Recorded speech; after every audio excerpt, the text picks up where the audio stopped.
Hi, everyone. I am Amy Bloch, Executive Director of Catholic Charities here in the Diocese of Sioux City. And today I am very honored to be talking to Monsignor Kevin McCoy out of our Fort Dodge parish. Hi, Monsignor. How are you? Good, Amy. How are you? Thanks I'm for the do invitation. Yes, well, thanks. These Mental Health Mondays started because of you, I think, and the folks down in the Fort Dodge office. And so I thought it would be great for the two of us to talk and for you to maybe share a little bit about what prompted the idea and how did it come to be that you all started talking about this? Well, we as a staff here at Holy Trinity Parish in Fort Dodge, we just realized how all really suddenly people's lives changed, and that's just very disconcerting for people, especially during Lent. They had their Lenten devotions that they were going in for, and that many that was daily mass and whatnot, and then all of a sudden it just stops. Right. And on a personal level, I was kind of taken back to, I was director of the North American College in Rome, the American Seminary in Rome, on 9/11. And so we were hit that afternoon with that news of what was going on at the Twin Towers and the like in New York. And we pulled all of our men into the seminary and closed down the doors. I mean, again, this is a whole different sort of a situation, but yet we realized then just how unsettling this was to the men. They were nowhere near their families, and was just they didn't know what was happening. People had family members that worked in that area, and now we're very much, there's a similarity in that. There's so much unknown about Right. this virus, and how it can impact families, and yet the things that we normally look to all of a sudden seem to be not available to us. Right. Not even a church to go and sit and pray, be there before the Lord. Right. So that brought us to talk about, well, how's this impacting everyone? Right, right. And so how do you see, from your experience and in your life, what kind of role do you see faith plays in mental wellness and with mental health? Well, I mean, obviously we are spiritual beings. And Hmm. so that relationship that we have with Jesus Christ is very important. And then when all of a sudden we're separated from that, like with receiving him in the Eucharist, Right. um, well, that's a fasting that we're not really ready to accept. So the faith, though, is going right back, and our Holy Father did this so well in his own Urbi et Orbi from St. Peter's Square, when he spoke about Jesus being in that stern of the boat asleep. And he says, do not be afraid. He calmed the storms. And Mm. I think we have to come back and find how the Lord calms the storm within us. And Right. personally, I find that's a matter of, like, when other people made this happen. I say the mass, but there are people that with the technology live stream things, Hmm. um, that enabled us as quickly as we could to help people reestablish some routine. Right. Because I Right. think that's pretty important, in terms of our growth in spiritual life. We need to have our daily prayer times. And these things, again, from a spiritual point of view, but I think it also applies to mental health, these upset that balance. And Hmm. so as we can return to, a certain, it's not normal, but we establish our own normalcy and reestablishing routines that Right. help us set time away to be with Jesus. Right. I think, when I think about faith and mental health and mental wellness, I think too, it's what faith I think really provides for so many people is that feeling of hope that there's something, out there that's greater than ourselves, because so often the things that cause us stress or anxiety are things that we don't have that control over. And I think that's really where God really comes in and plays a part in our life.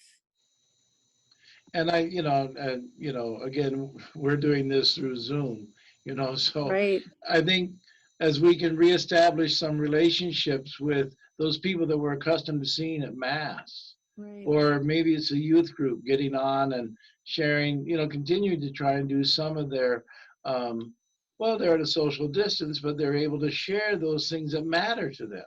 Mm-hmm. And it's reconnecting people in a different way. Right. But of course, it's not, and where this really comes through for me as a priest, the community cannot express itself in the same way, so distanced. Mm-hmm. Because I had a funeral yesterday, just a Mm-hmm. small, just the immediate family, and the number of people who wanted to express and support that family, but just could not be physically present. Right. And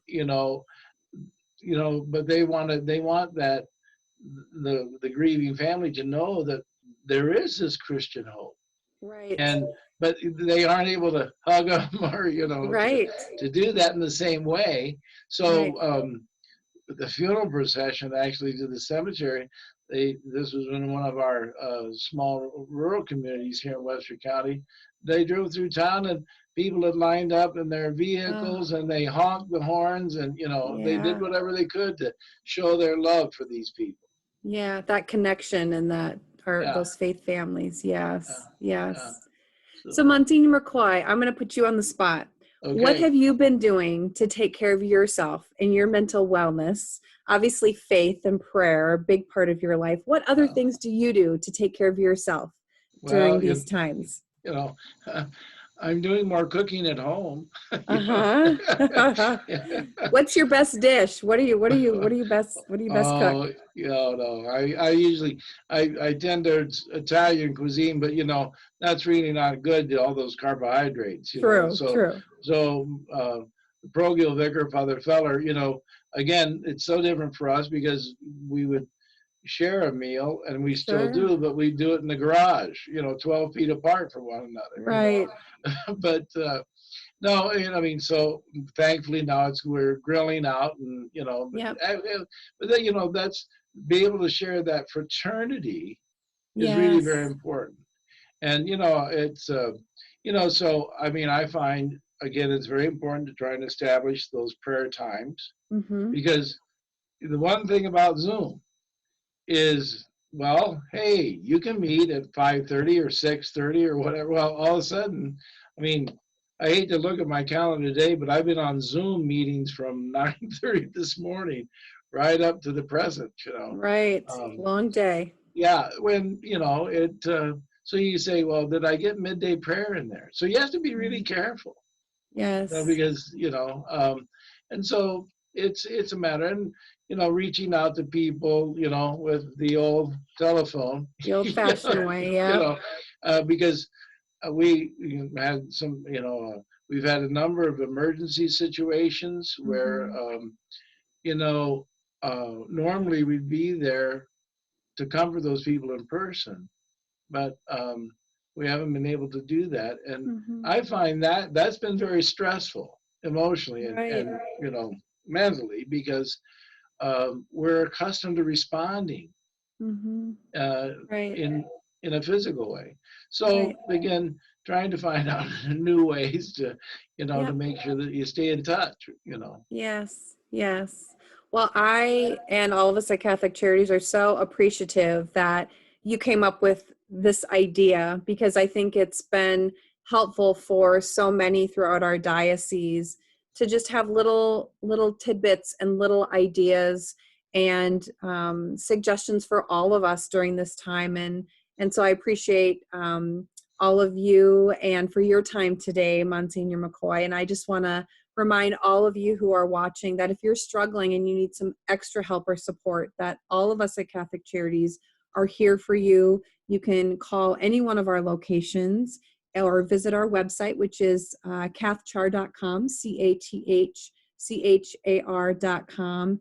And I hope you get a break from Zoom today, Monsignor McCoy, that this is maybe the end of it for you. Well, And again, actually, yeah, we have a uh-oh, curious that didn't sound Catholic good. tonight, you know. Oh So, boy. Okay. Well, thank you but, for your time. We well, appreciate thank you. I appreciate it. And again, thanks to our team here to Holy Trinity, because they are the incubators, and you've made it a reality. Thank you and all of your people at Catholic Charities, Amy. appreciate it. Thanks.